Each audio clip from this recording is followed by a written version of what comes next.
be with you. A reading from the Holy Gospel according to John.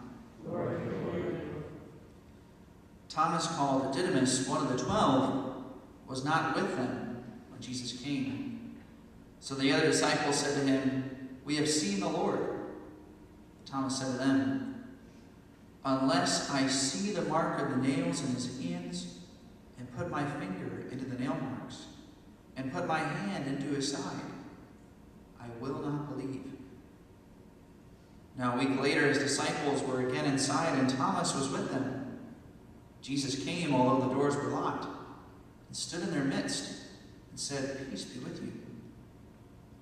Then he said to Thomas, "Put your finger here and see my hands, and bring your hand and put it into my side, and do not be unbelieving, but believe." Thomas answered and said to him, "My Lord and my God." Jesus said to him, "Have you come to believe because you have seen?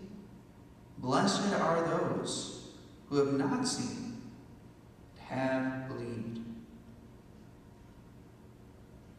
The Gospel of the Lord. Praise to you, Lord Jesus Christ. Today is the feast of St. Thomas the Apostle.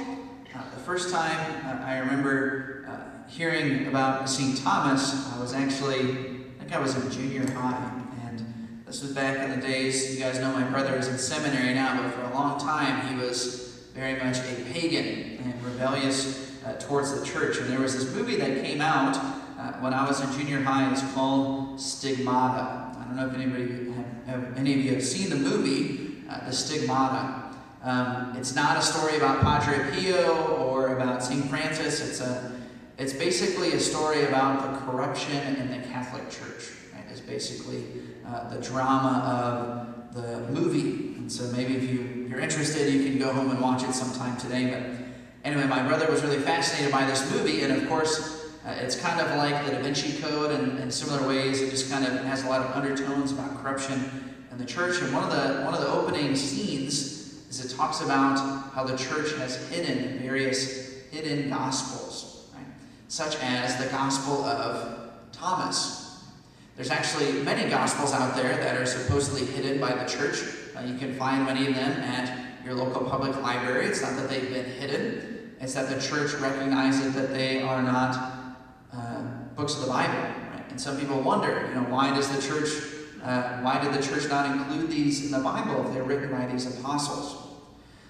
Most famously, perhaps, is the Gospel of St. Thomas. It's one of the most well-known documents. If you watch the History Channel very regularly, they will mention this Gospel of Thomas. One of the reasons why it's so famous and well-known is because it was discovered in the 1940s, and so it made a great big splash. Right? For a long time, people had known that there was such a thing called the Gospel of St. Thomas, but it wasn't until the 1940s that a full copy of it was discovered. It was discovered in Egypt, along with some other ancient documents. And so again, when people found this, and especially in our modern secular culture, right, people were making a big to-do about this Gospel of Thomas. Now, the reason why we as Catholics don't believe that it's inspired scripture is because it is very obviously not written by St. Thomas. Modern scholars who have actually looked into these documents, it's very clear that these documents were written much later than the first century, and Gnostic writers claim that they were written by the apostles. This is a very common thing to do in the ancient world. If you want your book to become famous, you pretend that it was written by somebody else. They know that it was not written by the apostles because of the language that is used in the writings, but also the content of the writings.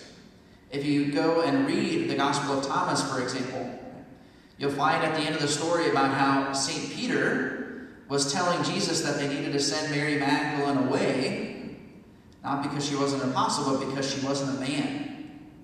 He said that women are not worthy of life, therefore we must send her away. Doesn't really sound like something that St. Peter would say. Or Jesus, when he was getting ready to ascend into heaven, he said, "Someday you will return to me, And then he spoke to the women who were following him and said, and you will become males in order to enter the kingdom. And it doesn't really sound like something that Jesus would say. Gnosticism is something that took place in the first 2 or 3 centuries of the church, and it was basically people pretending to be Christian, but they were making little twists on the gospel stories. Okay? So don't be confused or alarmed when you hear people talking about the Gospel of Thomas or any of those other ancient documents. There's a reason why the church never included them, and it doesn't take a genius to figure out why. The other reason why St. Thomas, I think, is very famous and an interesting person is that St. Thomas, when we talk about the early apostles and we talk about their missionary journeys, if you look it up on the internet or if you read in history books, you'll often find people saying that these stories of the apostles are legends. We don't really know if they really happened. It's a very common thing for people to say. And people used to say that about the life of St. Thomas. There were all these different legends about what he did on his missionary journeys when the apostles were sent out through all the world. What's very interesting is that in the late 1400s, when you had explorers basically traveling all over the world, right, for the first time in many centuries, Vasco da Gama, he arrived at the shores of India, and he was surprised to find a large, well-established community of Christians. And when they began to investigate and ask the people how they learned about Christianity, they said, well, St. Thomas, the apostle, came to our land, and he established our church. And this was a huge eye-opener for Christians in those days, and modern historians still see that.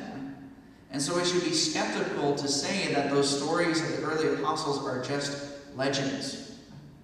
We now have proof in what happened in India with St. Thomas that these supposed legends, they really were true. St. Thomas really did go to India and establish a community there. And so those are a couple of reasons I think St. Thomas is a really interesting person of history and gives evidence to lots of different things about our faith and how it spread throughout the world so quickly.